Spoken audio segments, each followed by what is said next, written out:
Alright, mbalamusizaako banyamala bassebo. Mwenna buli mujjo osinza okulaba akatambi kano kana kusaka nsente buli bulungi. Mujje balakujja mutuusaako engalo. Olunaku lwakusatu ennaku z'omwezi ziri 25. Kansubire nti ziri 25 zennyini ezakonka ku mwezi ogwokubiri gw'omwaka 2026. Kansubire nti muli bulungi.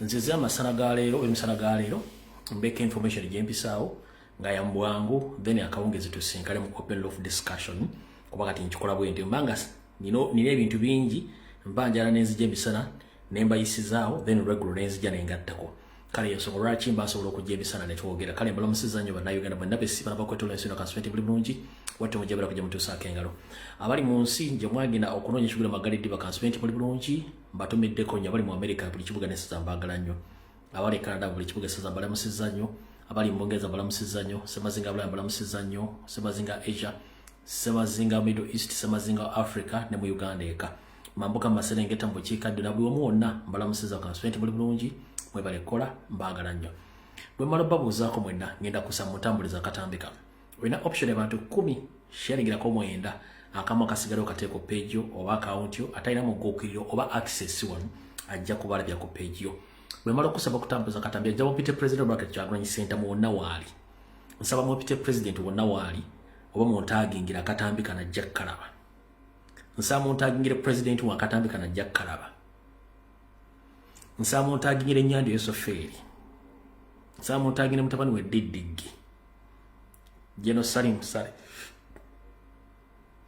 muntaagingira Jeno Salim Sale muntaagingira omwogezi w'amagye n'omwogezi wa police bajje katambika obukulembeze wa national platform mwenna abawangula n'abaagwa ba MOP ba kansala mwenna abawangula n'abaagwa mbetaga katambika n'olw'ensonga eyo saagala kulwawo nnyo olw'ensonga tugenda kukozesa essaawa emu n'ekitundu yokka tuve katambika na tusinkana olweggulo nga twogera ebigambo nera sooka kuyisaawo akatambikamu akalango kamu then tusimbule program eyatuleese akalango kasoma katya akalango kasoma National Platform People Power UK demonstration at BBC Broadcasting House, Portland, Paris, London, W1A, 1AA, Friday 27th of February 2026, from 11 a.m. up to 5 p.m. UK time. Themes: free all political prisoners in Uganda, sanction human rights abusers. For more information, please contact the organizers of this demonstration at their official email address and their telephone number. Here is the official email address: officialukpeoplepower@gmail.com or +44 759 7736 for more information about this demonstration. Go nayagala okwegatta kwekalakasa kuno mu ggwanga lya Bungereza bakutegeezeza okwekalakasa kuno kuzomeza 27 doza Lwokutaano luno essaawa zijja kuba 5 ez'okumakya mpaka saa 11 ez'akawungeezi mubeereyo ku sessunsuliro w'amawulire lya Bungereza kibayita BBC mubeereyo mbungi tusobole okubanga twogera ensonga zino ne bannayuganda bonna abaganya mu Bungereza nga boogera ensonga zino. Alright, kati bwe mmala okubategeeza ensonga eyo eyokuba nti wajja kuba okwakalakasa mu ggwanga lya Bungereza awo tuvuddewo njala sooka twala omukisa guno okubaza bakomredi mwenna betukola omulimu gwe gumu ku social media platform ez'enjawulo abasharinga bakomentinga abapostinga n'abakola live ku SpaceX, TikTok, Facebook ne ku channel njala ez'enjawulo ku YouTube n'abagaba information ku WhatsApp groups walinyo balire ddala temujjangu okwo njala sooka kuyisaawo security alert zenjagala sooka okukola zokka then tuleke tugende mu maaso ne video eyatuleese njala sooka kuyisaawo security alert then tuleke tugende ne video ezatuleese nga bulijjo. Alright, security alert yasooka munnayuganda yenna gy'oli munnayuganda yenna gy'oli ndadanga oli mu Uganda ebikolwa ebyababbi abatambulira mu mmotoka ne ku pikipiki nga bakotta amajambiya ebikolwa gavumenti ya Nyandeke ennyini yebiinamu omukono nkiddamu ebikolwa ebyobutemu ebigenda mu maaso mu Kampala mukono Wakiso n'eggwanga lyonna ng'abasajja n'abakazi batambula n'amajambiya okutemaatema n'okubba abantu ebikola ebyo gavumenti ya Museveni yebimanyiiko poliisi amagye SFC ISO CMI bebavunanyizibwa ku bubbi buno era bavunanyizibwa kutematema abantu bano bakuliyetinga fear kyekisooka ekyokubiri bagezaako nnyo okulemeza amagye ku kkubo olw'ensonga amagye gabeera time limit ey'okubeera mu public Uganda tewaliwo state of emergency waliwo olutalo nekyo ekiremezaawo amagye kubanga bw'ateekawo bino ebijambiya ne batematema abantu ajja agamba nti ensi teri safe alemezeeko amagye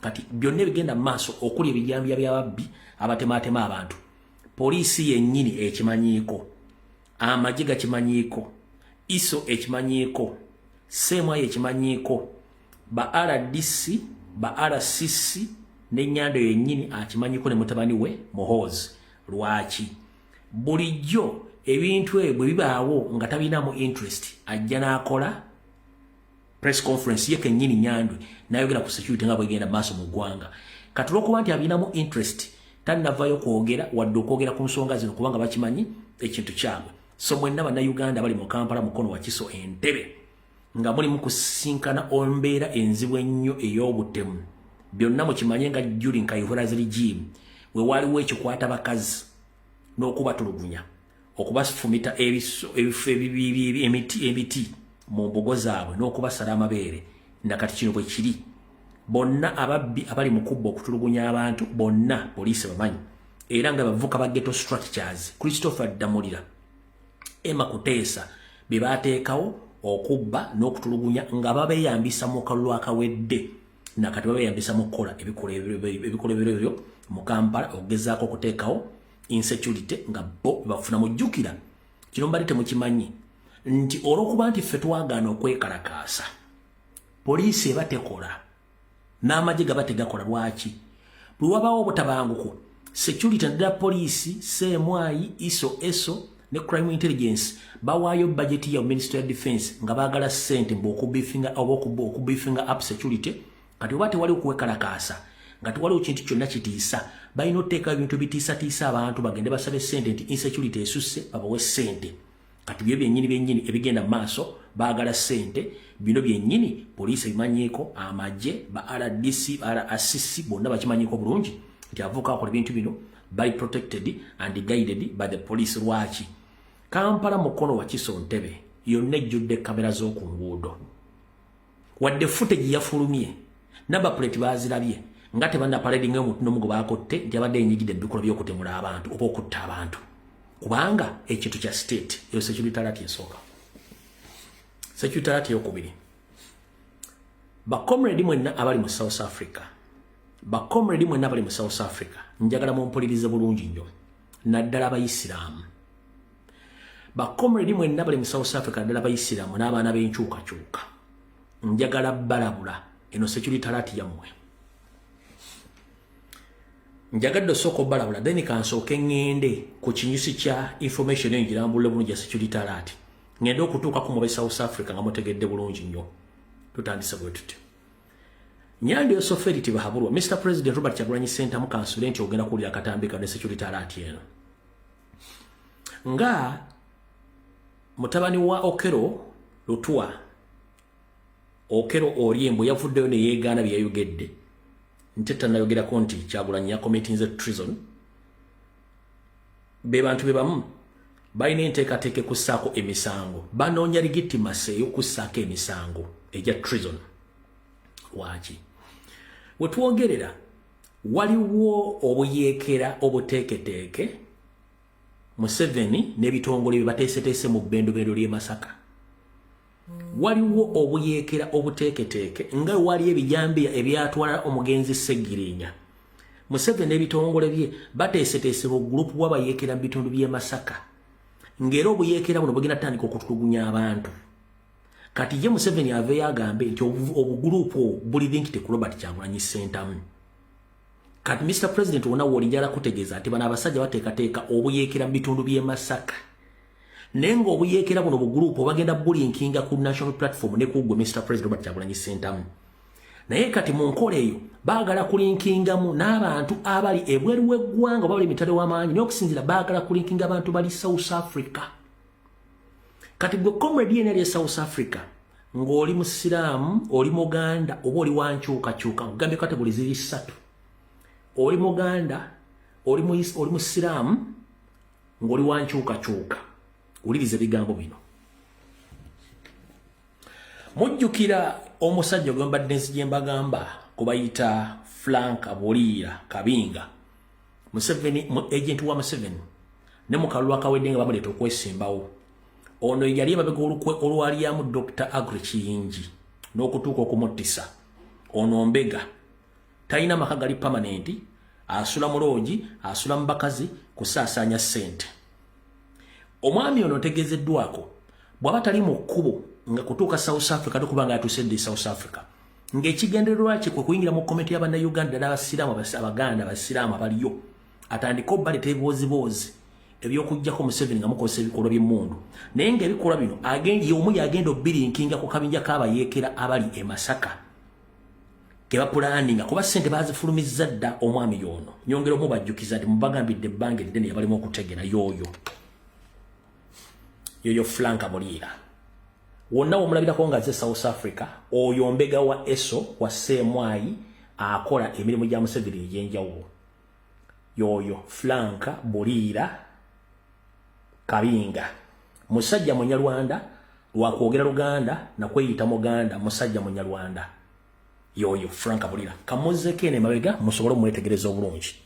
Kali gonna ali South Africa, omwami oyo w'omulabirako ngazze ku premises zo oba mu community yammwe, please mubeere aware nti ona activities za kubabega na kubateeka mu bikolwa bye byayagamba nti ayagala kuggyako Museveni na mundu omwami yo Frank Abulira. Mubagambidde ebbanga ne muganyo mutegeera. Omwami ono yakwatisa ne comrade Lukanda Manda. Yali Lukanda Manda, no. Comrade eyali abeere South Africa yayogera nnyo Oluzungu goba akwata katali mu komera. Ono kennyini ye yamukwatisa nga amudyesediesa amuleete e Nairobi babeeko ddewiza bakutula bayeekere Museveni.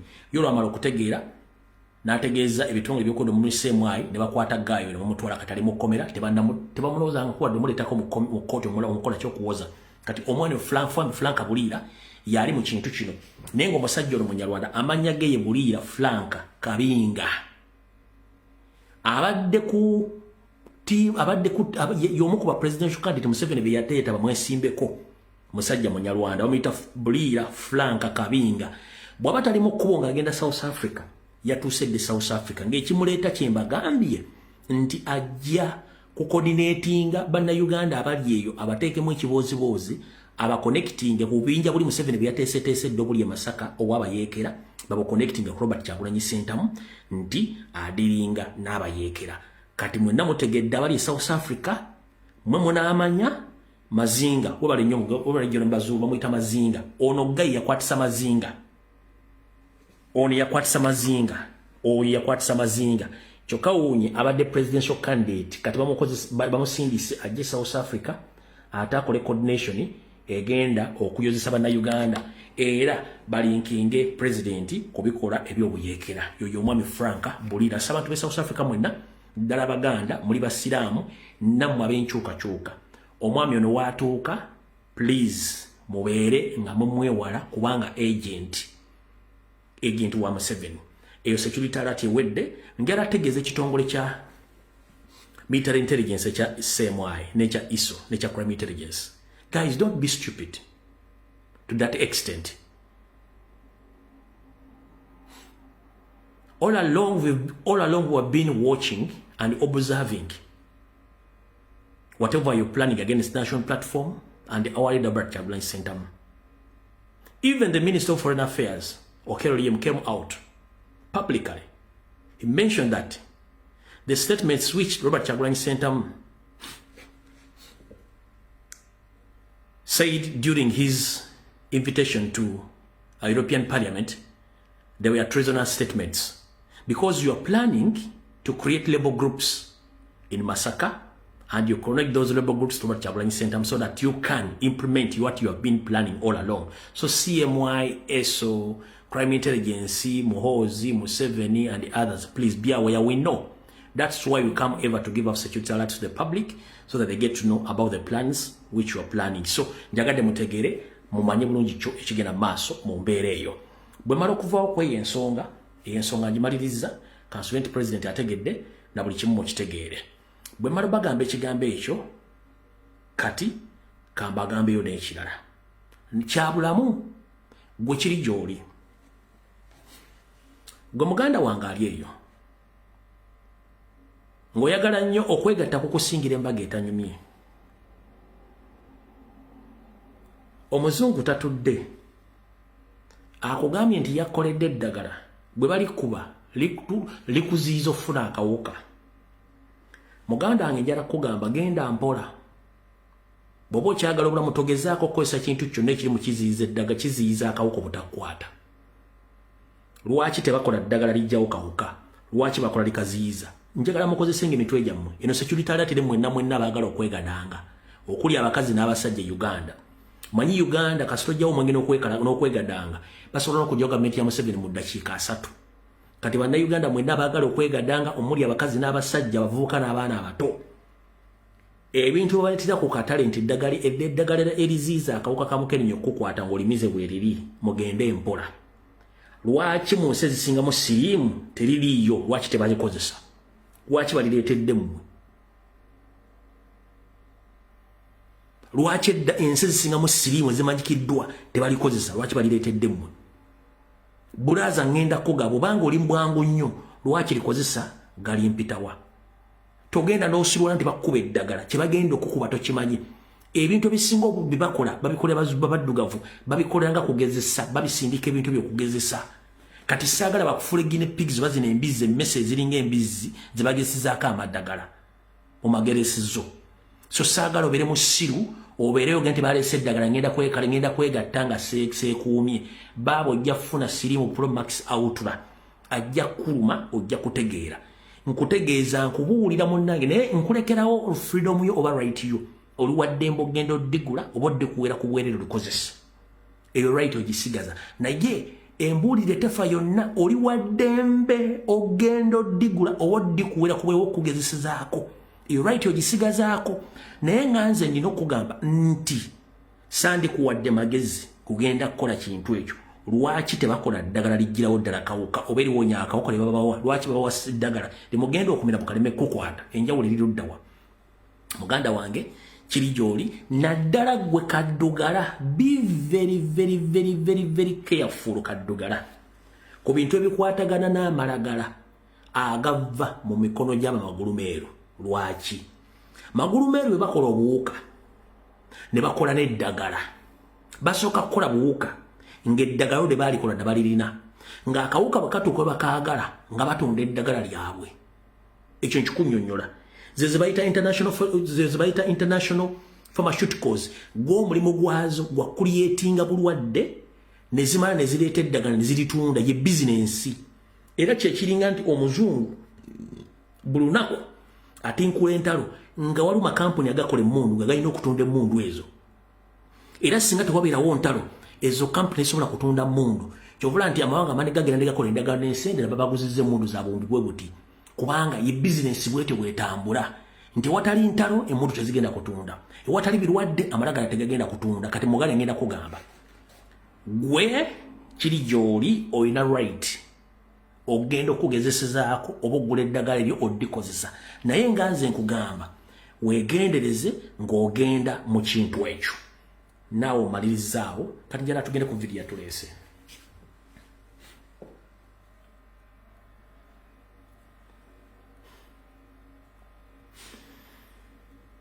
Onaku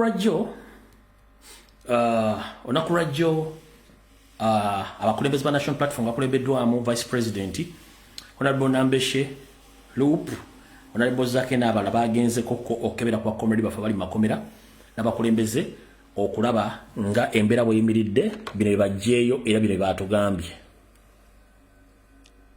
Bana aboogera gavumenti ba propagandist bagamba nti ssenyonyi ne banne tebaagala abantu abo bakulembeze ba NUP tebaagala abasibe bava mu kkomera gyolwokubanga babafunamu. Kakati no mubate tulekeraawo okubafunamu yimumu abasiba naye ate mugamba nti fe twagala baveeyo tubafunamu oba politikale oba mu byensimbi n'owuliza abantu b'osuubira nti bantu bakulu balina okuba nga bategeera naye nga beeyogeza ebintu ebyo oke byabufuzi naye ffe tugamba mulekeraawo twekwasa nti ffe abataagala baveeyo mubate mwe mwabasiba nembateekako gasangosango mubate tulekeraawo kubafunamu nti oba tubafunamu political capital oba tubafunamu ssente mubate oba ne tugenda kujja wano tukwate enzigi z'ekkomera nti nedda temugenda fuluma obuyinza tetubulina kakati mubate. Alright. Babadde olunaku lwajjo ebyo basobodde okulaki byebasobodde okujjayo kati njagala tugende ku ntandikwa ya program eyatuleese butereevu. Tusooke wano ku katusooke wano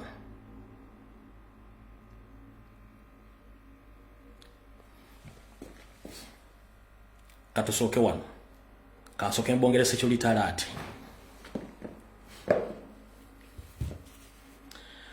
Omukulembeze wa National Platform yenna oba oli kansala oba chairman C3 chairman C5 ba MP ndi wano bategeeza oba wawangula bate wawangula mainstream media mu Uganda zikoze omulimu gw'amaanyi nnyo okulwanyisa Robert Kyagulanyi Ssentamu National Platform. Mainstream media mu Uganda zonna zi operatingibwa zi controllingibwa state okuli ba presenters ba interviewers ba directors ba producer ba editor bonna bakozi ba state. Kati TV zonna zisinga balona mu Uganda mwandibadde muzeesonyiwa era njala kutegeeza mmwe muwa relevance TV ezo bwe mbate muzira babeerako bukaba in propagandist kiba kituyamba. Teri member parliament mu Uganda atayina Twitter, atayina TikTok account, atayina Facebook account. Ngenda basi bakula obulamu obwa mwe balumirirwa nnyo simanyi lwaki balumirirwa nnyo mulekeraawo genda ku TV za Uganda. Mwe muziwa relevance, mwe muziwa amasannyalaze. Nenga ze muwa amasannyalaze ze zivumirira enkyukakyuka. Nkiddamu bw'omanyi ng'oli mukulembeza National Platform mwesonyiwe TV za Museveni eziri e Kampala. Omuli ezo zikontrolinga state neze zeefula nti zo za bwannannyini omuli BBS Telefina ne ka CBS kennyini. Muwale Natasha Broadcasting Service. Muwane bu Sister TV owa NTV. Bukedde New Vision, Baba TV, simanyi Sparker TV, simanyi Galaxy FM zonna mwesonyiwe TV. Mwe mubawa relevance kubasinzira okumanyira president okumanyira enkyukakyuka bw'oba togenzeeyo tolina kyofiirwa. Bo bwe bafiirwa kubanga lwojjako bafuna viewership nenge ebibuuzo bagenda okubuuza begenda kubajjako oba kukujjako bujja na kuswaza kibiina kyaffe.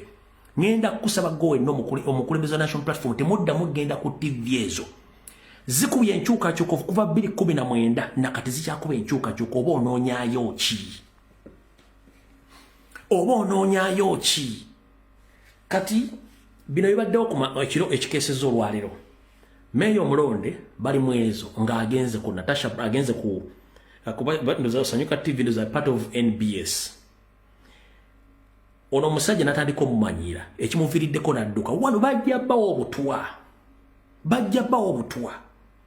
Abantu bangi bafiiridde ku TV ezo nga temumanyi bafuna kansa nga temumanyi naye temumanyi Museveni aoperatinga atya. Ekizibu kye mmaze okuzuula nga sinagenda kuwa security alert eyo bwe mba siri ku live kuno ngenda nepita ku social media platform zonna ku Twitter, TikTok, ku Facebook nepitayo nga ndaba endowooza z'Abannayuganda. Wabula mu Uganda tulina ekizibu mindset y'Abannayuganda basinga obungi nfu. Ye bamugamba nti ono musawo amanyi nti omusawo akolagana ne Katonda.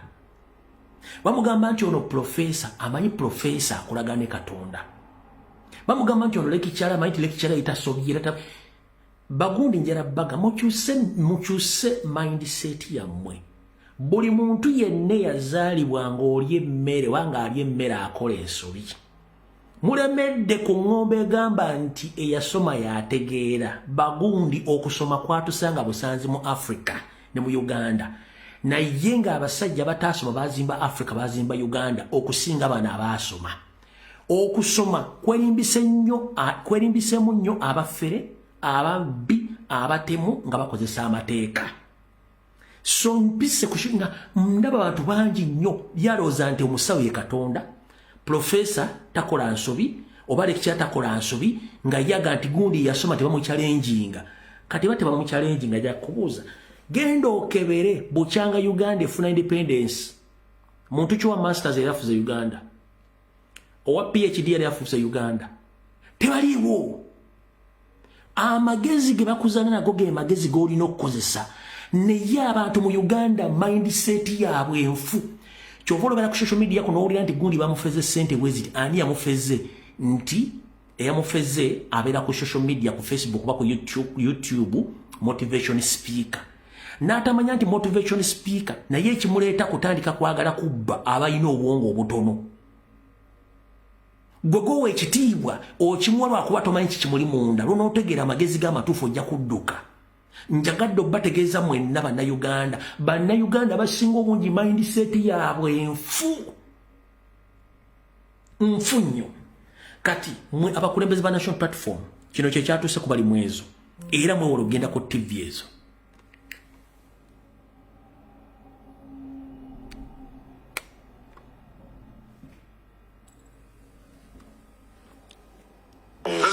President w'eggwanga ng'omanyi president ki?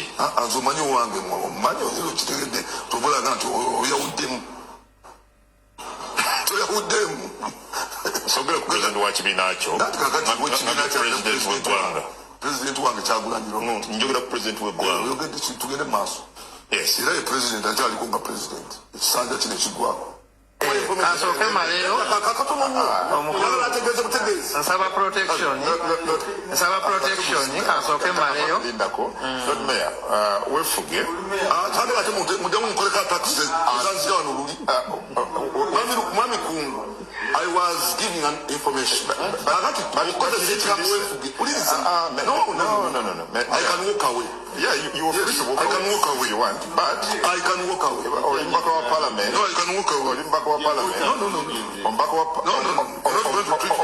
parliament or not now. No, you know if you have you're not there. Okay. Kale. Gwe omukulembeza National Platform wonna wooli ngenda kukusaba mwesonyiwe TV za gavumenti ya Museveni zonna eziri mu Uganda nfu. Awo njagadde kuyitawo buyitizi okubategeeza ensonga ezo. Kati eyo nebadde security alert n'empanvu ya Mokko. Security alert esembayo yeeno. Bw'omanyi ng'olina muganda wo ali mu UPDF nga indiginansi si mutuusi si wa kabano mugambe. Bwafuna order yonna emugamba nti babatwala Kongo, mugamba akwate mundu yako ba mugambi amasasi. Mujjukira Sage yabadde wiiki eno owa prison byakutte mu nakuba abantu basatu n'abattirawo. Lwaki eva omuntu akoze ekibi tebasooka mubuuza lwaki yakoze ekintu ekyo. Bapraisinga nnyo era baprotectinga nnyo omuntu gwe batuusizzaako obulabe. Tewali wali muliro nga tewasose kuvaawo mukka. Kyetuva tuga nti ewali omukka wabeerawo omuliro. Okitegedde bulungi nnyo? Buli ng'oli wa UPDF wonna wooli bwe bakugamba nti babatwala Kongo essaawa zino akuwadde oda mukube essasi. Nkiddamu gwe owa UPDF wonna wooli ng'oindiginansi bwe bakugamba nti bagenda batikka mu wiiki eno oba olwali nti mugenda Kongo akugambye eyo oda mukube essasi ofuuke hero oba ofuuke hero. Lwaki? Kavudde kwanjula katandise.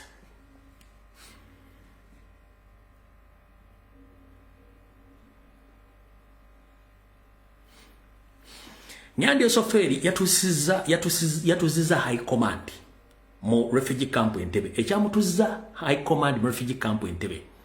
Nyandi Osoferi tamanyi kijja era tamanyi kigenda maaso mu ggwanga.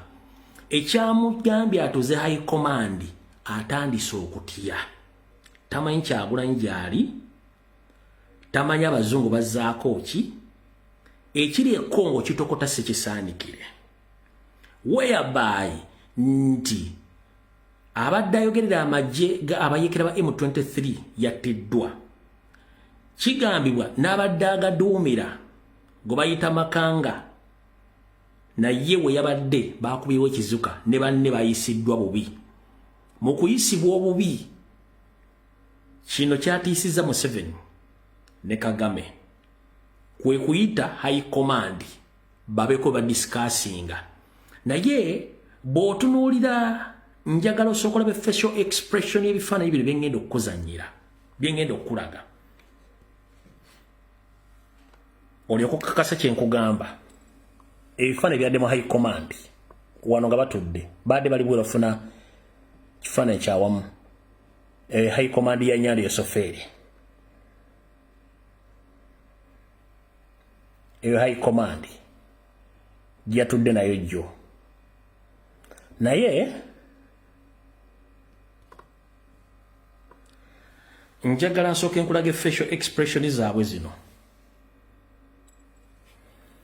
gwe fese kulabikira nti bafaanana bulungi bali bulungi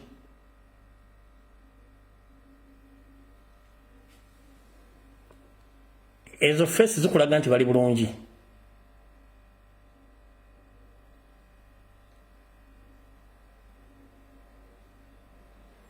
ezo face zikulabikira nti bali bulungi bano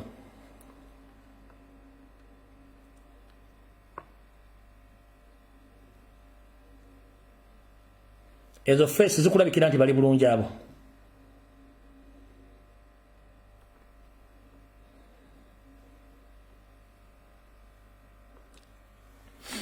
one ekibagoba kyambadde kanzu ate nga yamuleera kale kisookera ddala one ekiri ekongo kitokota si kisaanikire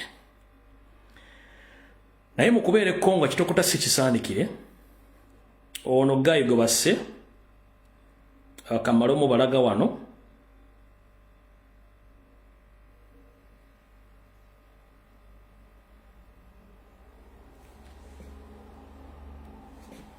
oyo yabadde omwogezi w'ekibinja kyaba M23 mujjukira nga akwata abazungu oyo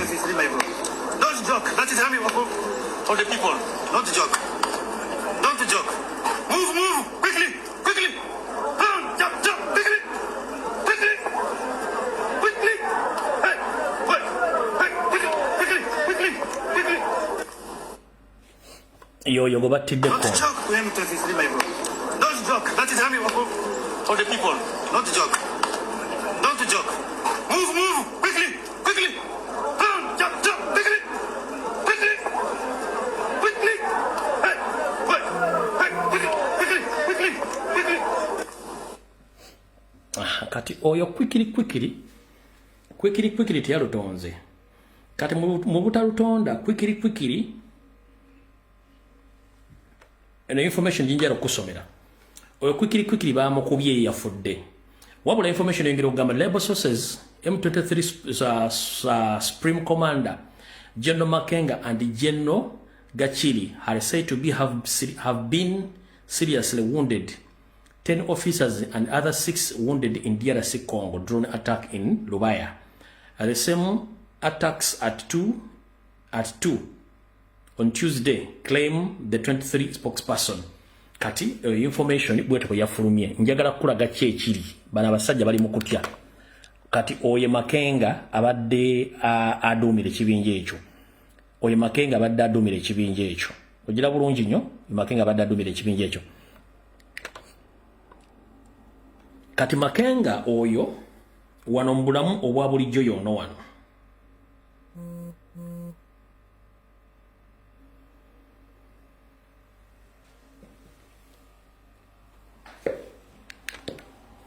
yoyao mbulamu bwa bulijjo yoyao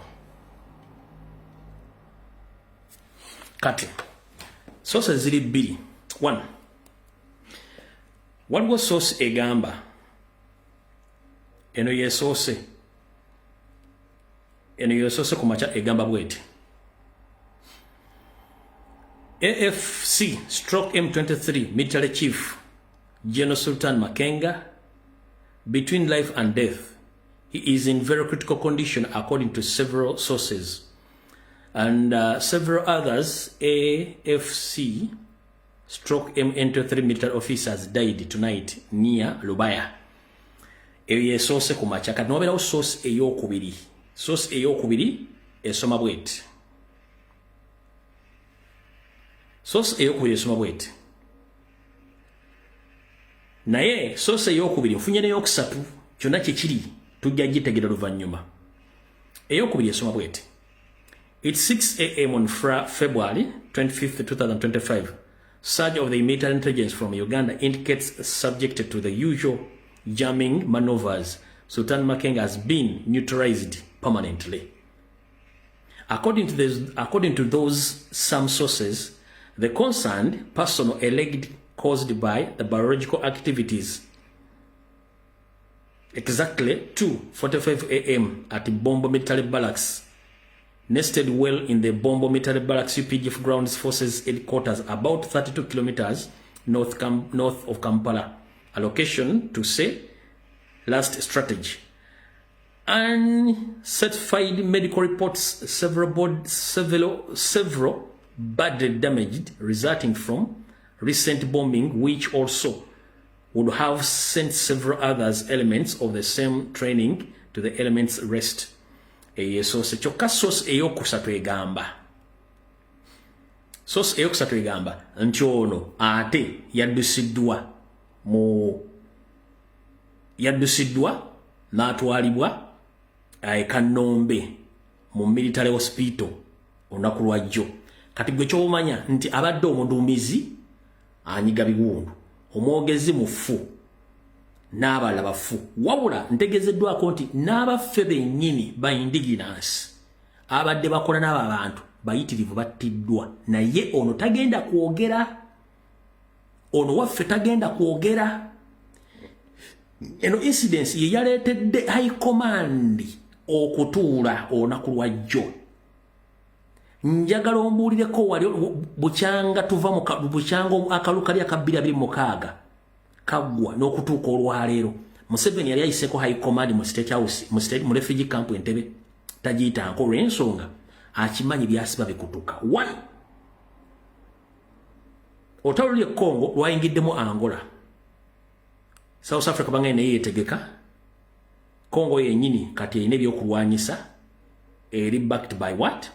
By USA. Kati bane kibagoba kyambadde ng'ate kiri mu kanzu. Waliwo omusasi wange omu. Omusasi wange ono oluzungu mugenda ddugumiikiriza. Oluzungu lwalingala si lwangu. Oluzungu lwalingala si lwangu. Muluwulirize saagala aseka. Njagala owulirize. Oluzungu lw'abakongo lwanjawulo ku lwaffe olwa Uganda oba olw'e Kenya oba olw'e Tanzania. Kati oluzungu lw'abasajja abakongo si lwangu naye ng'ebigambo ojja bitegeera bulungi nnyo. Brother Ali, how are you? Are you okay? Long time, my brother. I think you have a news for everything is going in Uganda, in Congo, please. Yeah, there in Rubaya. You know Rubaya? Rubaya on the way if you are going a road to go to Goma. Rubaya is a place where they have too much minerals. There the place Kagame and his thugs, they are stealing too much minerals from Congo. If they have a big base there in Rubaya. But on 24th at 2:40 minutes, 2 a.m. 40 minutes like that. There is a drone who bombed there. They bombed some officers of M23. There was in a meeting, I think, and at night. So they killed the spokesperson of M23 is calling Willy Ngoma, and we got information, but not yet confirmed very well. They say also Makenga, you know, Sultani Makenga, General Sultani Makenga also, The Makenga also, they say Makenga also was inside there. They say also Makenga can be also in critical condition. They say also there was also the big brother of the governor of Goma is a Rwandese also. They say also for him also dying on spots. The big brother of the governor of Goma. So they say also Congolese army captured also 7 officers from M23. But I want people to know that M23 is honored by Kagame and Museveni. Museveni is the boss, Kagame is the second boss. Yeah. So the Congolese are aware of that thing.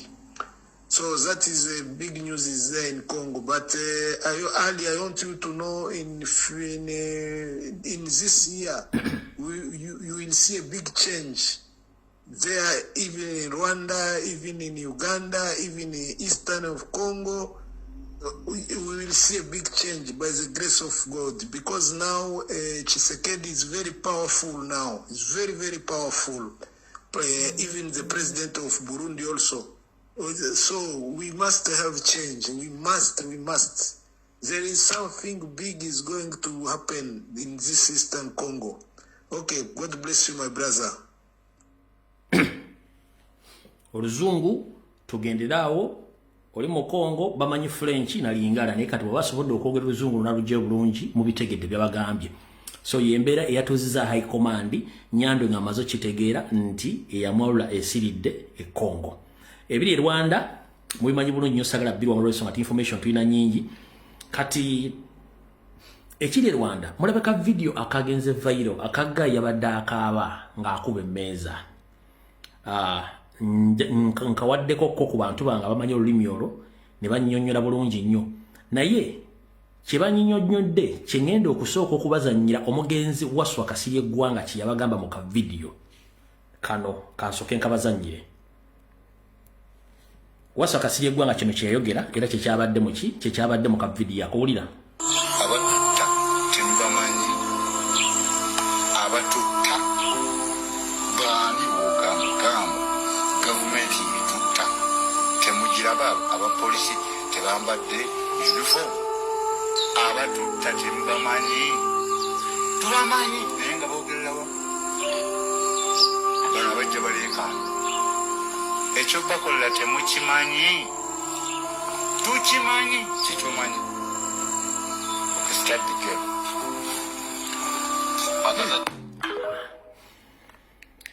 Kati omugenzi Wasswa Kasirye Gwanga ebigo byayogera yembeera eri mu ggwanga ery'omulirwana erya Rwanda. Mu Rwanda ebaddeyo omulwanyirizi w'eddembe Kayingu nga ayogera ku nsonga z'ettaka. Ebaddeyo omulwanyirizi w'eddembe Kayingu nga ayogera nnyo ku nsonga z'ettaka. So si politics ng'ayogera nnyo ku nsonga z'ettaka nti ekibba ettaka ekiri mu Uganda era kyekibba ettaka ekiriwa Pirato. Kati oyo omulwanyirizi w'eddembe Kayingo abadde ayogerera abantu abanyigirizibwa ku ttaka mu ggwanga eryo bamunyize. Kati bamunyize ono Guy wekuvaayo okukola video eno eyagenze viral. One, yabadde ayogera nti ensi gye balimu tekyalimu mirembe. Okutta abantu abavaayo okwogera kulinga okutta abantu aboogera. Okubba ettaka kulinga okubba ettaka. Avaayo okwogera gwe batta bo bakooye okuttibwa nga teberwanako ng'ate ababatta bamanyi. Naye ng'ensonga eyatisizza oli Guy gw'abadde ayogerako yabadde yattaka ng'ekibba ettaka ekiri mu Uganda kyennyini mbuneri kyekigenda mu maaso. Kati no Guy okuvaayo okunyooka badde bamaze kutta activist.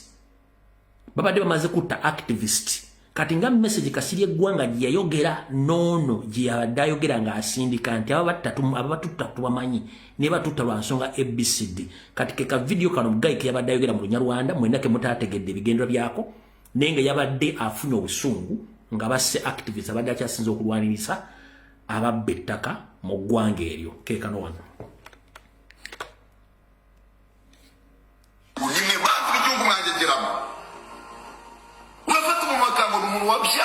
abana agiye gufura abana bayo muratwisha murakumanda bandera hamwe muratwisha Kagame wowe na FPR muratwisha muri ntara hamwe murapfuye isaku bakora kagahinda bandera hamwe mufashe abayidamaje murabishe mufashe abatutsi bose mu gihugu murabishe mwishe abantu bose bavugira abanyarwanda ntantera hamwe mwese mukita abandi ntera hamwe izi bwakazi z'abagotero zitagora hamwe ngo wasaze nimwe mwasaze mukikira inatera hamwe muri Kagame intera hamwe muri intera hamwe FPR muri intera hamwe z'ingurube zirya abana zikarya abakecuru zikarya yarafuwe oh my God habe ikigege kizaza ese mwababyeyi mwabapapa mwabana mwe iyo wumva ngo umuntu yaragiye gusura umwana yo kwishuri ashimutwa n'abapolisi bura buri burengero bikandikwa mu gihe abantu tugaceceka tukaravuga ati mu gihugu umuntu ashimuswe twumva ko tugomba guceceka kandi noneho exactly tuzi icyazira automatically na leta rekana nayibwira ubugoryi mukora imba warestinze umuntu wese wavuye muri Kangondo tuba tubisikuye kumwica Jean de Dieu nukuvuga ngo leta reka mbabwire mugabanye n'ubwo bugoryi n'ubwo bucucu mwebwe ba minisitiri mwebwe ba depite mwebwe basirikare mwebwe ba polisi bohereza kujya gufata abantu ngo mubice iyo ukoze ku muntu wa Kangondo turabizi ko azize ubutaka ntabwo umuntu ari umwanzi w'igihugu nta nubwo azigira ababanzi b'igihugu nimwe banzi b'igihugu mwangegeramo ye message yabadde asindika kati bulijjo mbagamba nti ekiri atabala kyekiri nasigadde waka muka video kano nomwami yakugamba nti ekitta ekiri eri tekyawula mutuusi oba muhutu oba mutwa n'abatuusa bavaayo okwogera nabo babatta oza mukitegedde bulungi nnyo ey'embeera eriyo wabula video negenze vairo banyini abali mu Uganda abeeyita abanyarwanda tekuli ya komenti nze bonna basirise olw'ensonga bakimanyi nti ne mu Uganda bakikola awo njagadde kuyita obuyitizi kubategeeza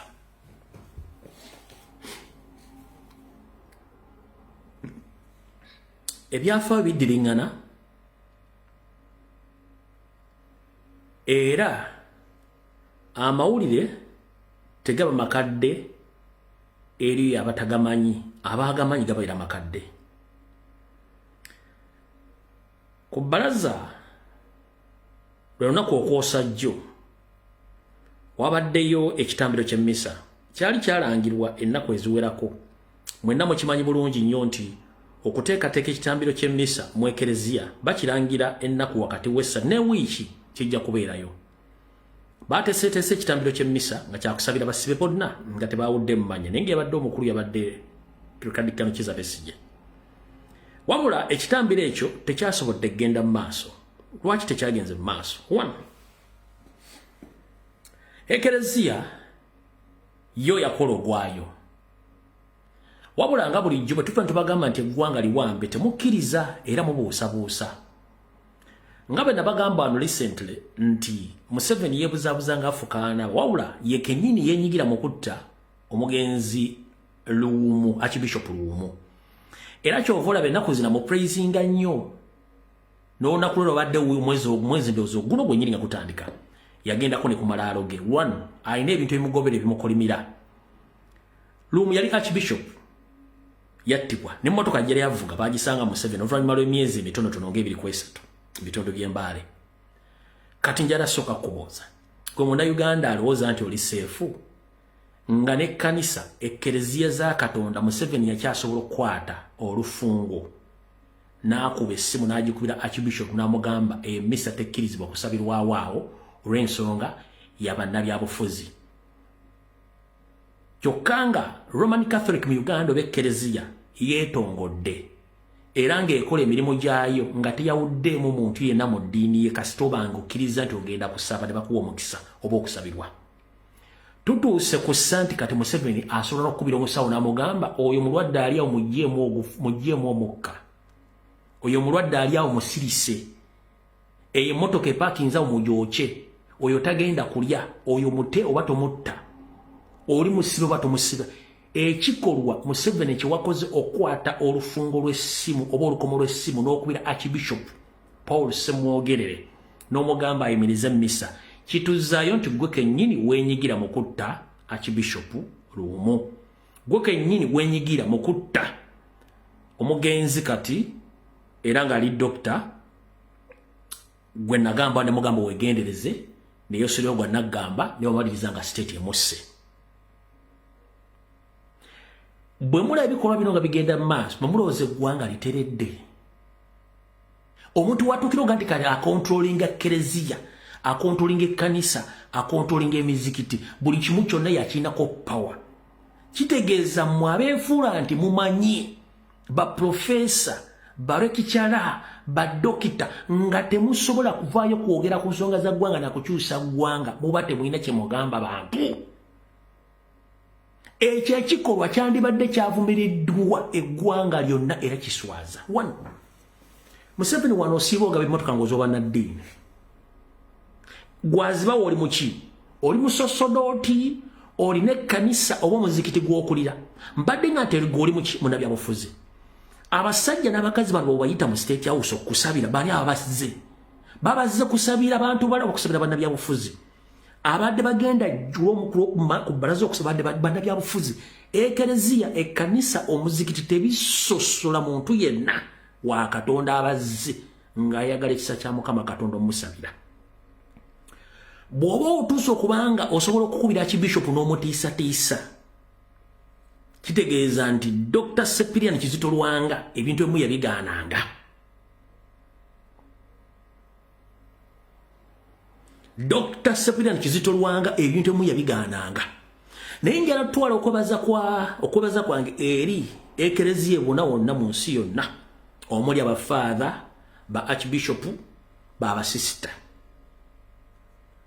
mwataddewo essula empya mwalese abantu ba Katonda ne bayingira wadde bafaatha abaganya okujja okulabikako ne mweyambula omuguwa ne muguddiza Museveni ye teyategedde yo ekereziya yakoze ogwayo nereka abasajja n'abakazi ba Katonda ne bayingira essinzirizo bo abafaatha ne batajja olw'ensonga baali bamaze okufuna ebiragiro ebikakali kitegeeza nti yo ekereziya yeyambudde omuguwa neraga ensi omanyi emmwando bwanika Rebeka yegattiddwako Yuda Taddeewo n'abajulizi ba Uganda okwanika Museveni emmwando bwanika yegattiddwako abajulizi ba Uganda ne Yuda Taddeewo okwanika Museveni okwata otya essimu n'okubira Archbishop n'omugamba emmisa sijaagalawo onootera tukubiranga masimu n'otugamba ewaagundi teri kwegatta ewaagundi teri kulya eryo essomero teri kusaazisa muziki teri kusaazisa teri kusibwako mikono gwe bizinensi yo njigadde buli kimu kigenda naye ebiro byerabirwa wattu ate okuwangala kuno kutulabisa ebinene ani yali amanyi nti Museveni agenda tuuka kweno level n'okutiitira bwe kuti wabula kuno kwe kwogera kwange Museveni ngaye mwatuula mu 2007 n'abalala abayitirivu ne muteesa engeri gye mujjako gavumenti ze zaaliko ku myaka ginaana gy'ofuze oyagala kungamba teriiyo batuula bakugenda kuteeseza kukola bye wakola ate ekikyo kigenda kubeera kibi abakuteeseza bangi ate buli lunaku batuula okusala entotto the downfall of your government is going to be celebrated world over nga bwe watuula n'oteeseza okujja okunyugunya obote okunyugunya ami n'okunyugunya lutwa abantu bangi batuula bali mu kuteesa kusala ntotto gavumenti yeegudde etya ate ng'egenda kugwa very soon wabula enejja kubanga revolution era ejja kubanga ekkomo ku bujoozi obutemu obweggwanga ly'abatuusi mu East ne Central Africa. Nga bw'atuula ne banno ne muteeseza okusula gavumenti z'abali naawe eri abatuula essaawa zino nga basala ento ne bw'onooga nti oli mugezi otya buli kintu kyonna kibirako entandikwa n'enkomerero.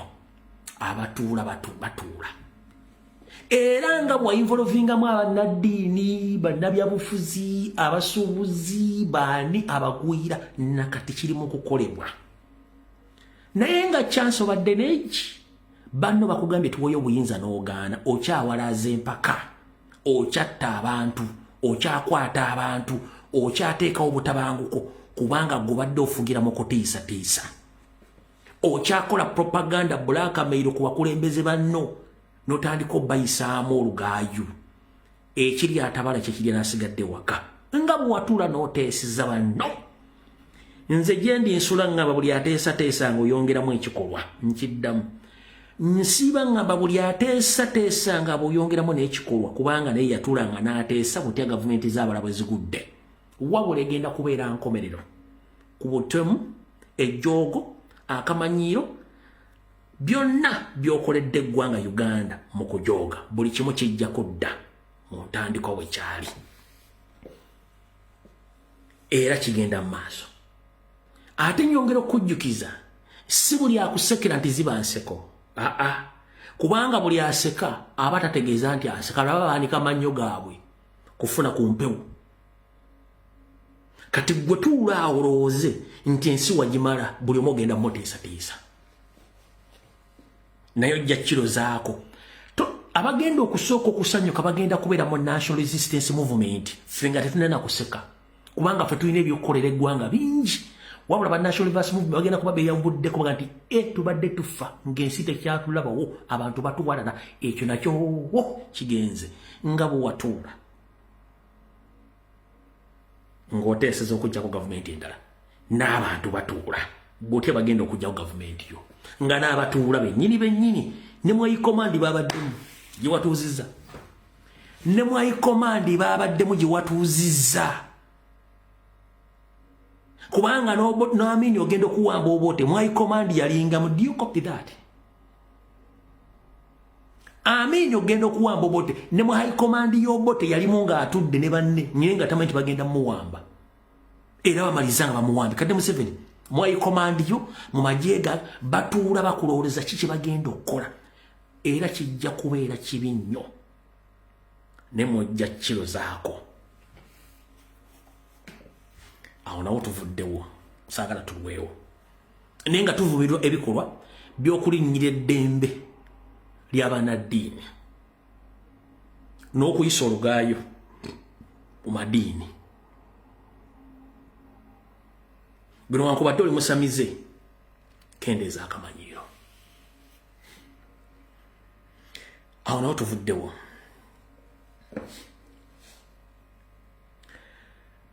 Era Museveni ono n'Obote tebaatuwa nnamba ntuufu ey'Abaganda abattibwa mu Lubiri e Mengo. Museveni nga Obote amusindise tebaatuwa nnamba ntuufu y'abantu battibwa mu Lubiri e Mengo lwe baalumba olubiri lw'e Mengo. Mbadde nzungazunga eyo Mengo ku rekodi zino ziri mu bigambo ezimu ziri mu ka video ngenda zibazannyira. Kati gwe Omuganda ali eyo asugumbiza ne Museveni kimanyi nti bano baakutta dda lwakuba temwagala kutegeera. Ngenda basomera ebigambo bino nga bibiri mbazannyire n'akatambi k'omulangira eyali muganda wa Ssekabaka Muteesa akugamba oba akatambi kagamba bakati kalimu obutuntundu 137 naye ngenda bawako kamu kasoma bwe kati. Here is an ITN interview with Prince Henry Rashid Kimera. Nti kano ke katundu ake-137 nga namawulire agasimbaganye ne muto wa Ssekabaka Muteesa gwe bayita omulangira Henry Rashid Kimera, the Kabaka's brother, muganda wa Ssekabaka Muteesa. The interview was conducted in UK where Kimera had taken refuge. Okubuuzibwa kuno oba okugibwako ebirowoozo kwateekebwa mu ggwanga lya Bungereza omulangira Kimera gyali agenza okufuna obudamu. Kimera agamba nti Abaganda ababalirirwa mu 1.5 be battibwa mu lutalo ku kasozi Mengo oluvannyuma lw'omumpembe Obote okuteeka oluvannyuma lw'omumpembe Obote okuteekawo ensasagge yavirako abantu abo okufa. Agenda mu maaso n'agamba oba kali nkogedde mu Luganda sikwedde mu kankadde mu Luzungu. Kimera estimated that 15,000 people died in the Battle of Hills of Mengo. After a month, Obote puts a total of 40 people killed. Yo Obote yateka abantu makumi emeka ana. Birds of the same feather flocks together. Birds of the same feather flocks together. Nga batta abantu ne bagamba nti bassa abantu basatu nga bassa abantu 13. Ne kwolo Obote yagamba nti batta abantu ana naye omulangira agabatta abantu Abaganda omutwalo gumu n'ekitundu mu Lubiri e Mengo. He was a lawyer and a pilot, and later a member of NRA, external wing during the Bush War. He was converted to the Islam in 1964. He passed on in late 90s and rest in peace, Kasumi. Kakano kutere wano, kano ndyoke nkuzannyira akatambi ko kategeere bulungi nnyo. Njala soko soma akantu akakube screenshot. Kubamba abantu abalumba olubiri ne Museveni yalimu wetakubuzaabuza. Ne Museveni yakola ki? Ne Museveni yali mu bantu abalumba olubiri.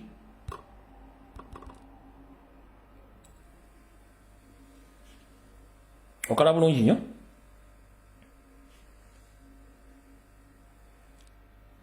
Kale kankuzannyira akatambi.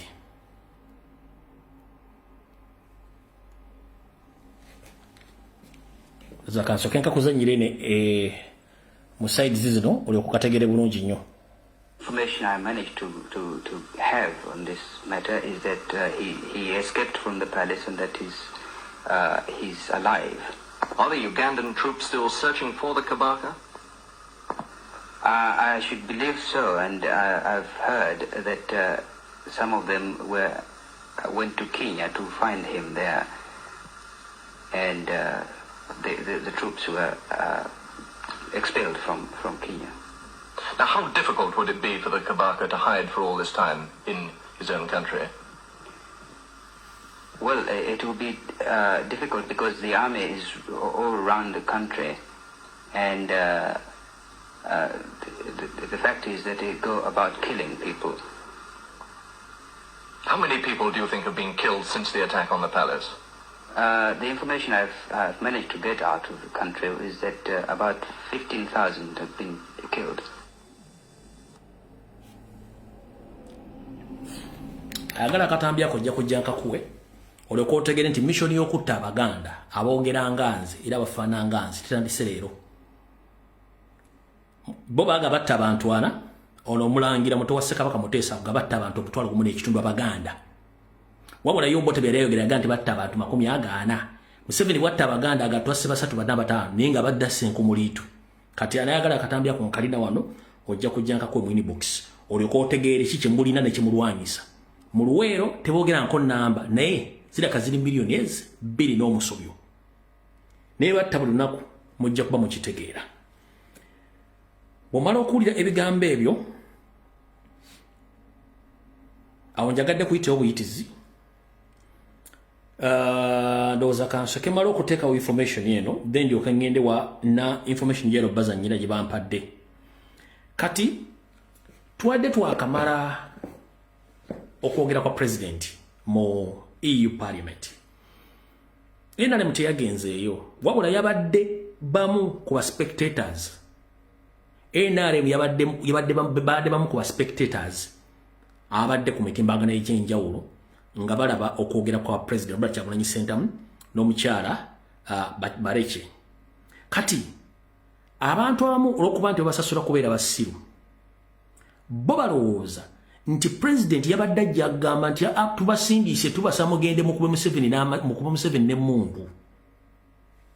Wulira aba NRM badde balowooza nti president oba mukyala bale kye badde bagenda gamba nti kifo kye tusaba mugende Uganda muteekeyo amagye mukwate Museveni mukuba amasasi wa mukube buli wa NRM amasasi bo bwongo bwe kibadde balowooza kati olw'okuba nti yakozesezza diplomacy ate n'ensonga ezimba oba wadde owulira interviewer n'abadde ku pano nga boogera bagamba nti waliwo ensonga ezitajja mu public domain nga zikolebwako underground kati baba tebasobola kubulya nti ba interview abaddeko bakuba panelist bagambye nti waliwo ensonga ezitasobola kujja mu public kuzimanya nga zikolebwako underground bo tebasobola kigamba wabula bo mbu president byaga nti babateekeko sanctions mbu yabadde assa envumbo okuyambibwako bannayuganda era mbu tayagala ggwanga lye nejjukira okero limu yagambye nti Museveni yagambye nti Kyagulanyi bagenda muteeka gwa treason kubanga akozesa akolagana n'abazungu interview lwawedde NRM nesindika ba propaganda lisiba but unfortunately baga bamanyi politics aba NRM bona abadde online mubabuuze ekibuuzo kimu babaga bamanyi politics babuuze baali bawuliddeko mu UN Assembly oba mu EU Parliament ng'omuntu yena guba interviewinze oba balese ku pano agambye nti mutuwe mundu oba musindika amagye gagende gakole kino no ekisookera ddala resolutions nyingi zebagenda okulowoozaako ne zebagenda okukola one omuzungu bw'akuyita okujjako interview aba akuyise oyogere ekyo ensi kyeyagala okuwulira naye ate kamera bwe zivaako omuzungu abeera ne plan B ekyo kitegedde bulungi nnyo omuzungu abeera ne plan B ye nga tajja gigamba one waliwo ne resolution zatasobola kujja kwogera awo kubanga zijja kutiisa abantu one ekonome ya Uganda yonna ng'oggyeko omusolo ogusasulwa bannayuganda ba importers ne ba traders abali mu Uganda omusolo gwokubiri guva ku mmwanyi singa nga president bwe yasabye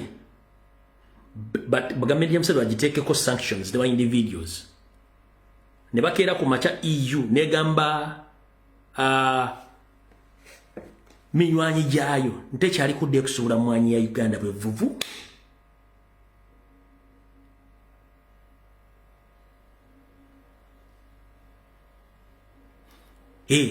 negati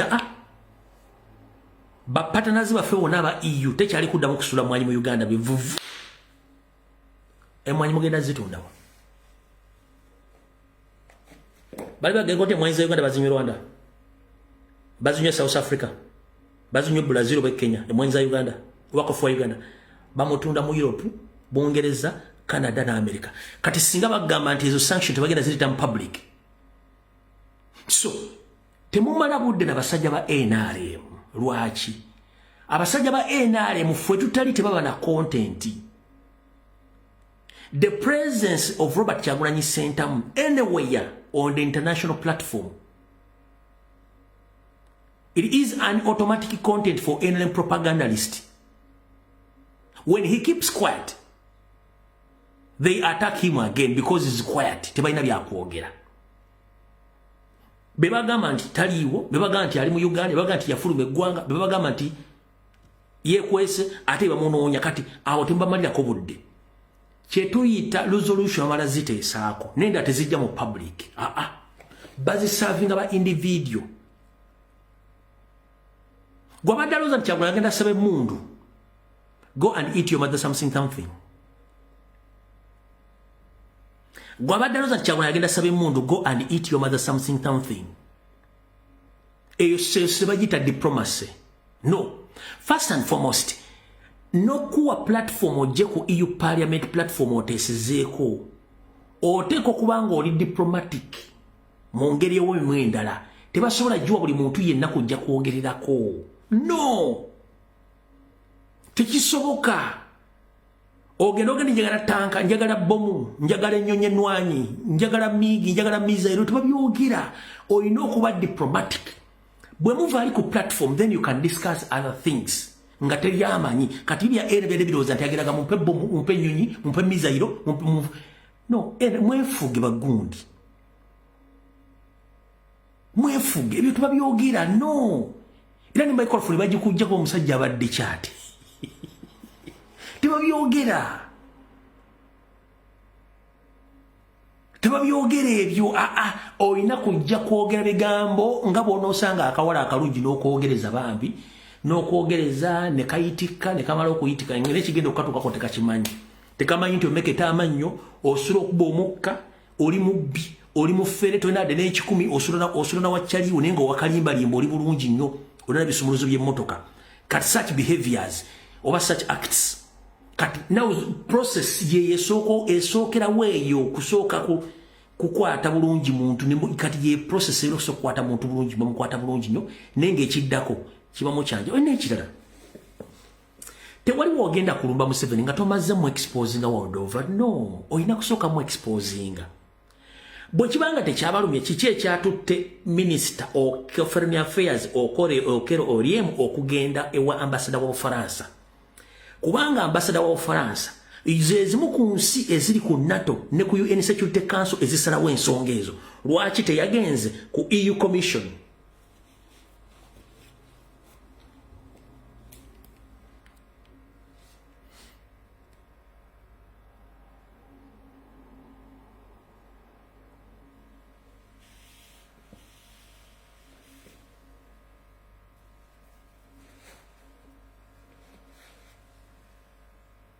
lwaki yagenze ku EU Commission lwaki yagenze ate wa ambassador wa Bufaransa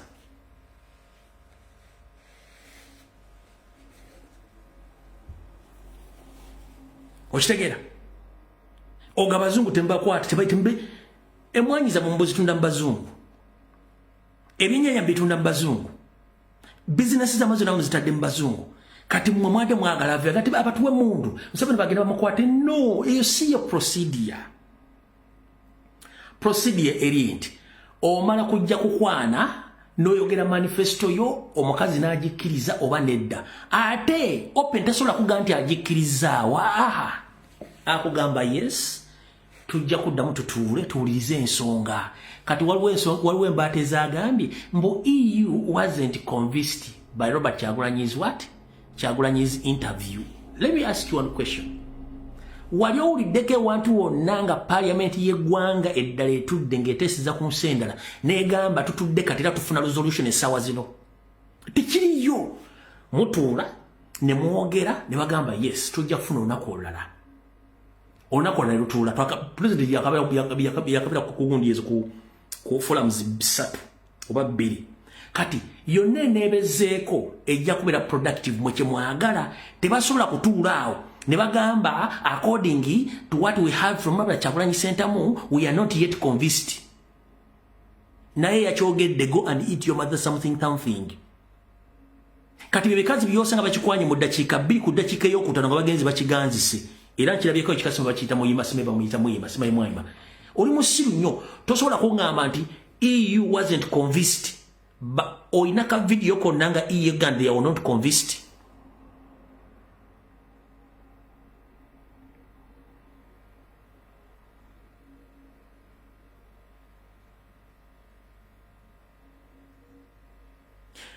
tubasomesezza engeri Museveni gya operatingamu ajja nateekawo ekibooziboozi nejjukira Uganda eri abantu abalina lamu omutono kubanga bo kyebasasulira okukola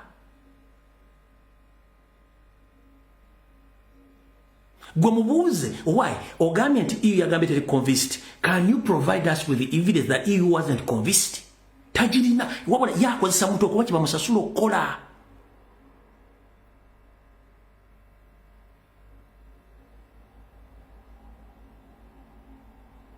yeche kimuleta ku TV to diffuse and to dilute ekigambo kibata diffuse and dilute kubanga okunaabula okubalaga nti ekyakoleddwa tekirina makulu naye mubuuze ekitalina makulu okibesingako otyo kidiscussingako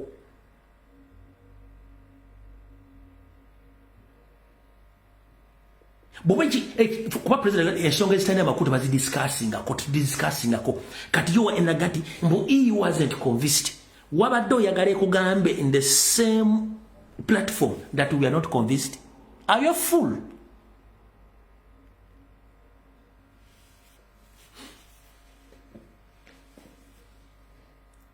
NRM oba mufuze emyaka 2 emyaka 4 sorry nga muku mwensi mwali mwagiteke mujagala muvuga buvuzi nga tewali waddagamba nti banesoko muyeko tumala okwetegereza no muvuga buvuzi kubanga tewabadde oba challenginga kati kino kye kisinga okuluma abantu be Kampala.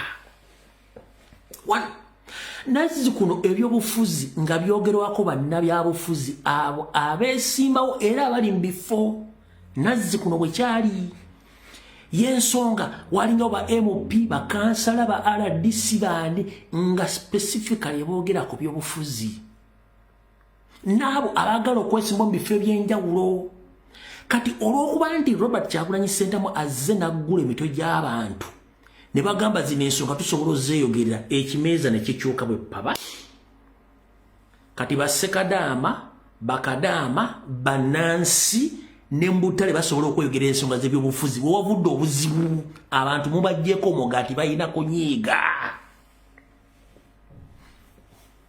abantu bayina kunyiiga mubajjeeko omugati dulinga mbera ku CBS kale bino Katega hani agenda okwogera emedinsereko yabuuza eri abasajja 5 ng'omwana okumala okukwata kaledi yaako oba maana ne gaggwa mu lediyo yinzo gikuba oba TV kati bikyaliwo omwana akwata essimu ye n'akoleza live ya saawezi n'akunnyonnyola ensonga n'ayita n'abalala ne bajja ku platform mwana akubuulira ensonga n'ogamba waaw linda kati bano ye challenge gye bayina yokka gyensonga lwaki Museveni spendinga billions of money okujjawo social media mu Uganda n'okudiffusinga n'okudilutinga njagala ombulye pressure eri wakati wa national platform ne NRM ye yali okubibiina biri baddewo tebaddewo kubanga kolwe kagwanga kyalinga kiwedde ffe tukyagenda mu maaso na gukuma mpaka Uganda ng'evuddo kati Museveni kye kisinga omutawaanya nti politics yava mbali bayina mu ba professor simanyi ba PhD politics yadda ku ground n'omutamiivu agenda kugamba ekituge mbadde manya atamidde kasajja kategeera gozaakira atundaku zino yogerega bati akasajja kategeera lwaki baali omayibuli muna Uganda tategeera luyinga okuba essimu okuyitamu ku CBS ku radio Simba kwa kabozi kubbiri otese ensonga yo nga kizibu ng'okuba essimu ku NTV kubukedde okuyisaamu eddoboozi yo mbwotese nga kizibu nga baseggiri nyo baali bazikola batya nga zeza bwezikubalwa kyoya ng'ezaabo naye kati tekiteetagisa ssimu tekitagisa omwana akwata essimu ye n'alyoka kukalakatira Museveni okumala essaawa ezi nga tayagala ate oli waliwo ekintu kino Museveni tayogerwako waliwo Janet tayogerwako Muhoozi tayogerwako no time etuuka nga abaana tebaagala kumanya buli omu balina omwogerako as long as nti oli public office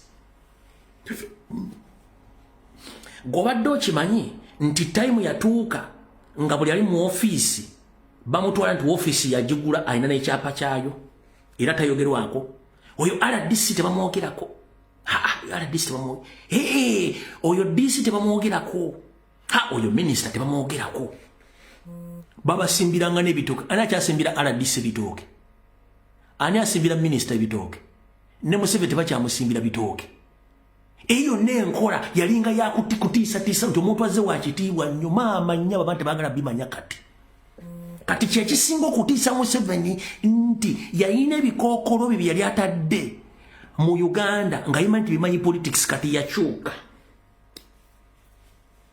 buli muntu wakwata essimu ye n'akulaga nti ensonga anagikunyonyola n'ogitegeera kati kyekiruma Museveni ne banne ekitaaliwo luli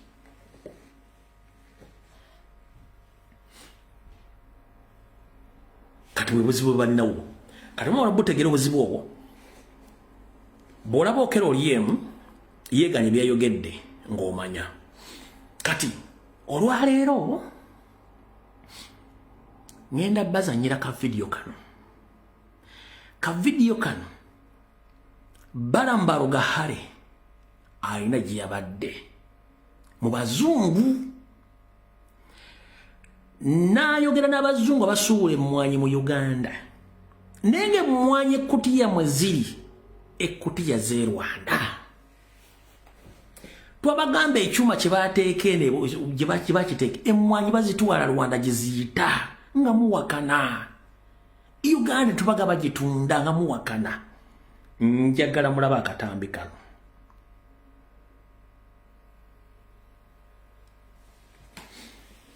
kankabatere mabega saagala onyiige bino ebintu bibabaga buli lunaku nga temuloze tutegeera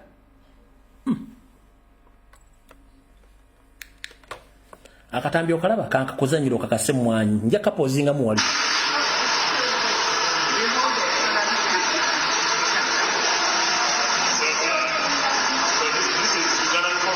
She packs it from Ulizi, but they stand the other side to see the. Oh yes. Ekyo kigambo ki? Ekyo kigambo ki?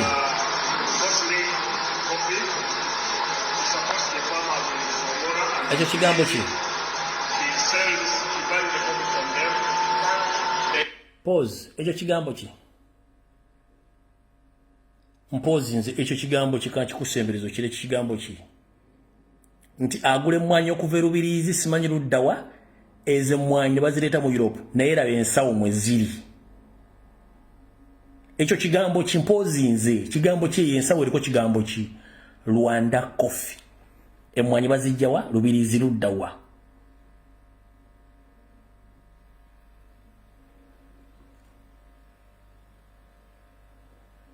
Mutegedde nti Rwanda oye kati kankabazanyire kamaleyo oyani sagala mugenti AI ngenda bazanyire eddakiika 3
Kankuzanyira akeddakiika emmeka?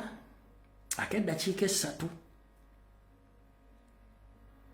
Ekyuma kyalina kubeera either Mbale oba mu Buganda wano.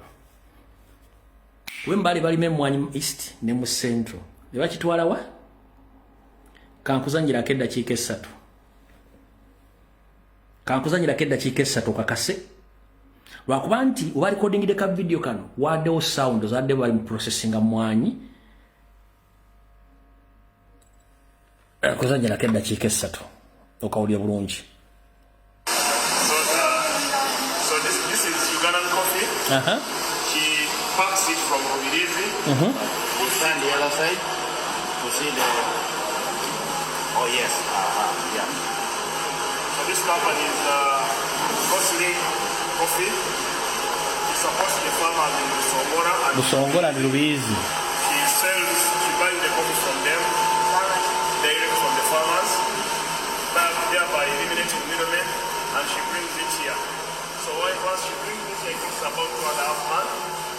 She puts it in our warehouse, just like you can see on the shelf, and then she roasts it there. After roasting, she packages it and she sells the final consumer. But also she's giving expert advice to the farmers on the best farming practices and how to dry the coffee to make it of good taste. One of the types of qualities that we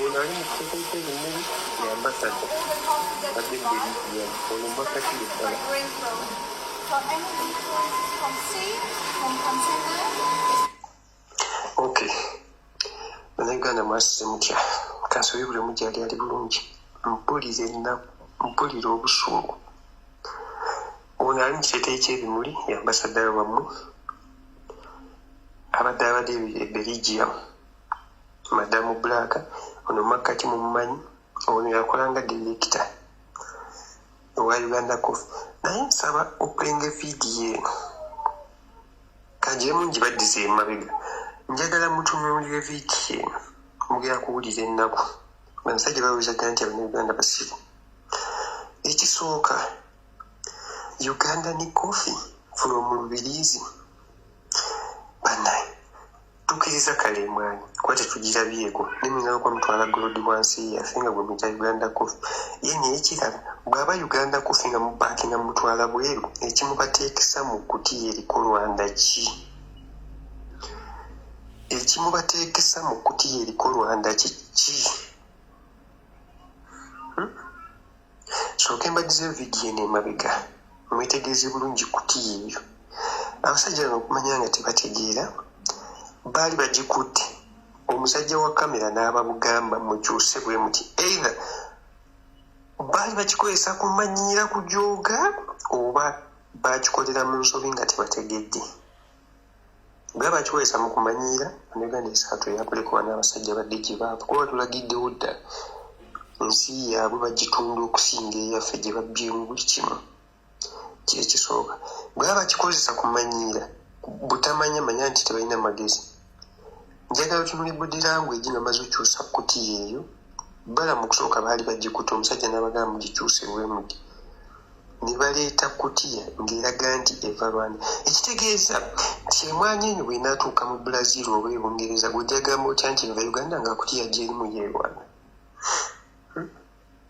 Ogamba otya ekitegeeza nti bw'emala ofuluma n'otuuka nga bagamba mwanyi ziva Rwanda.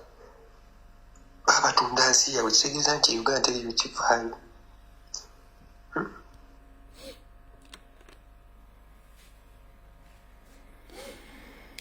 Kale, kankakuddiza omulundi gumu okalabe okakase then tuleke tugende ku vidiyo endala ku bintu birala byatuleese.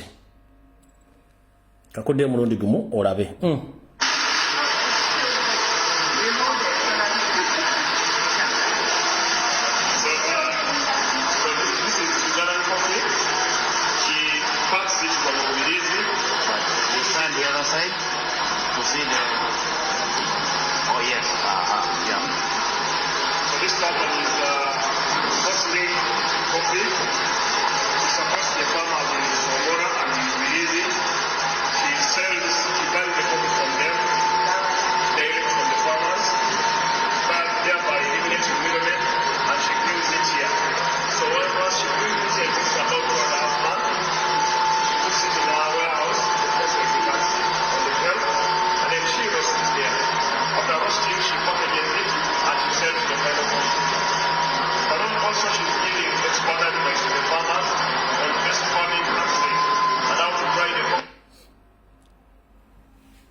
Alright.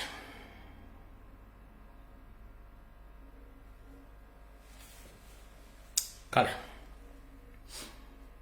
Mubitegedde.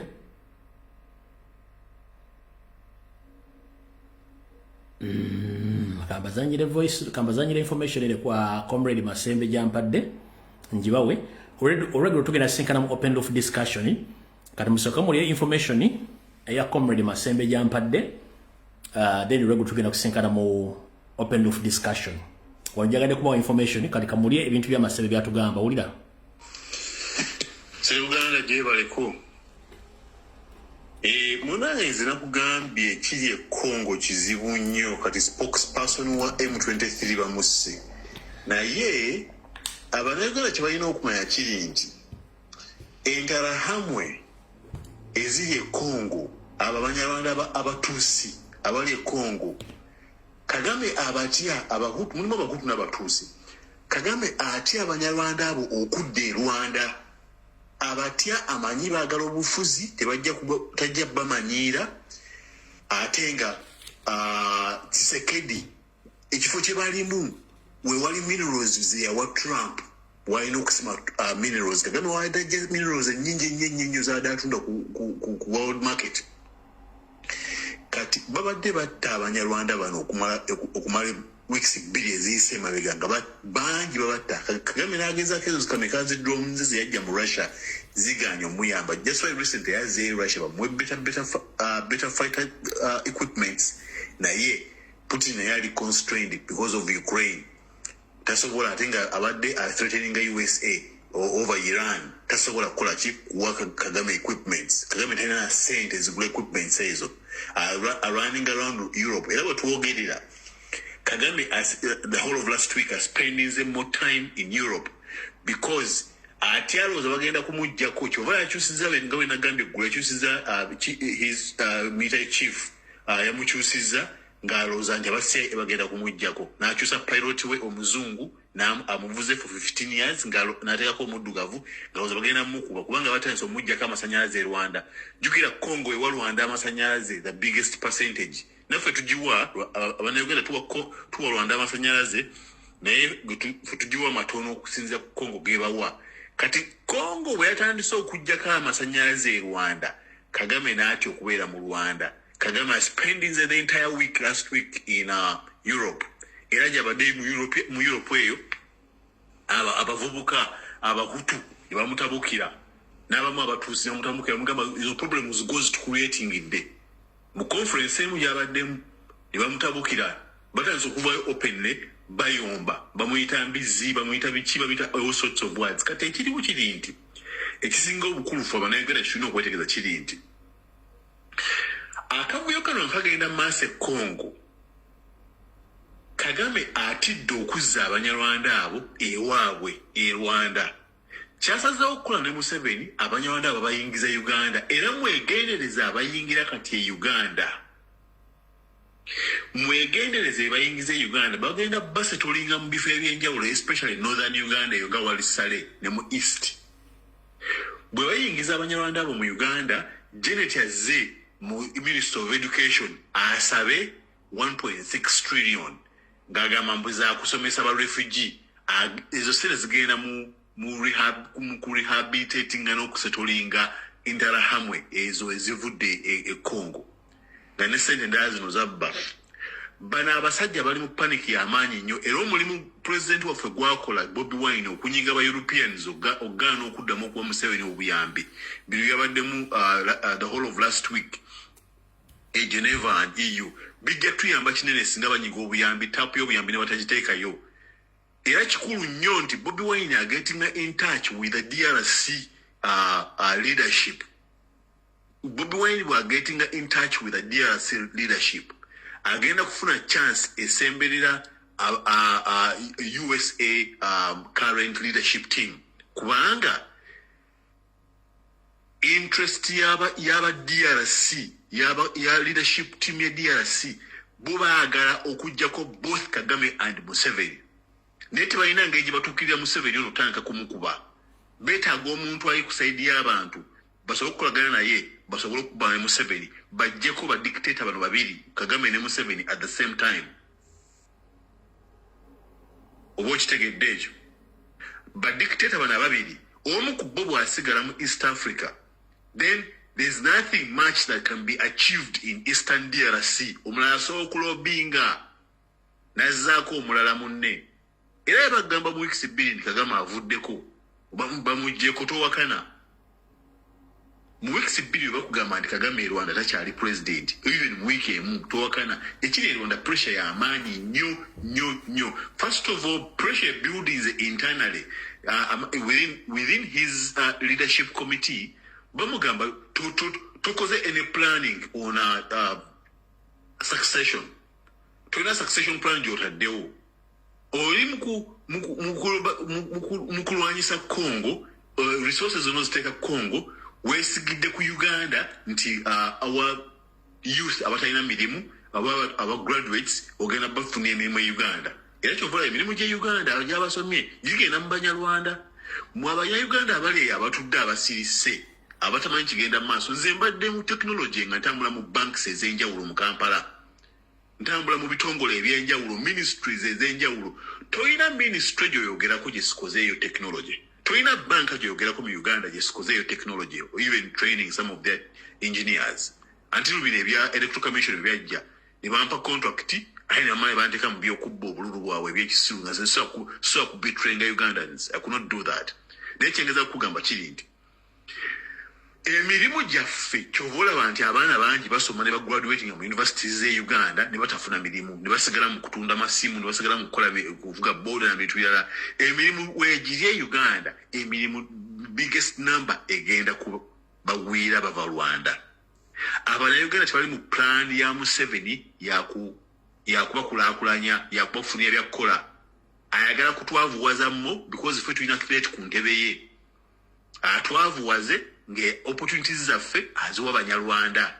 Obona obuzibu bw'amaanyi omuntu okuddeyo neyetuulako nadda ku bibye neyesuulira gwa naggamba Abannayuganda balina okumanya nti tulina chance kati Kagame nga bamufubutula Congo ne Rwanda bamufubutula nti tulina okusituka tulwanyise Museveni ono naffe aveeko era leadership team ya NUP nga tugamba nti tugenda kukwatagana n'aba Europeans okulaba nti Museveni presidency tetugilegitimizinga tulina okuba ne plan ABCD plan endala yakwekwata ku all enemies of Museveni and Kagame. Congo is number one.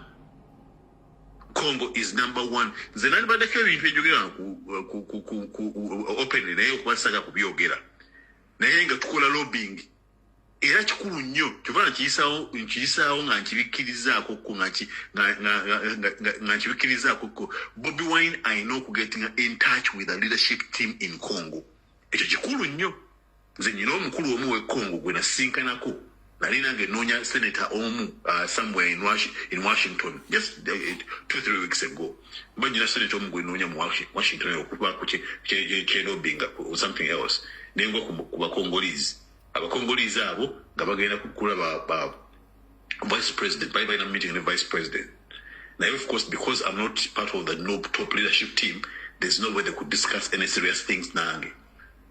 It was very serious in terms of joking for about 5 minutes about some of the things going on in Uganda, Rwanda, Congo. Why don't you get the NUP leadership to engage with us so we can talk to them? Maybe there could be an opportunity to eject both dictators. So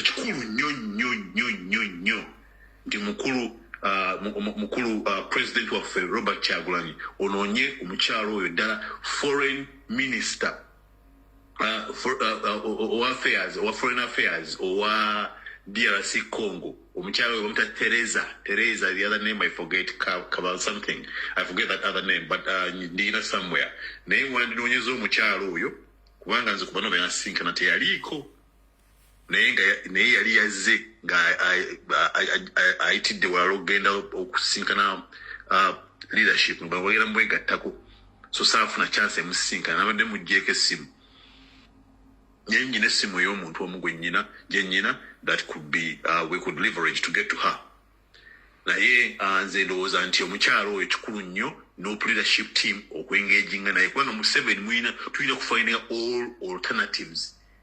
The fact is dictator ebikolobero byakoze ayinza obutala kuvaako mu bulungi n'okutuula okunegotiatinga naye tusobola n'okukwatagana n'abalala baakozeeko ebikolobero n'okubba Congo naki abakongo balina ku Museveni akasajja ku mutima nga bwe balina ne Kagame era bo babelivinga nti tosobola kugoba mu Kagame n'otugoba Museveni. That's why they want to engage with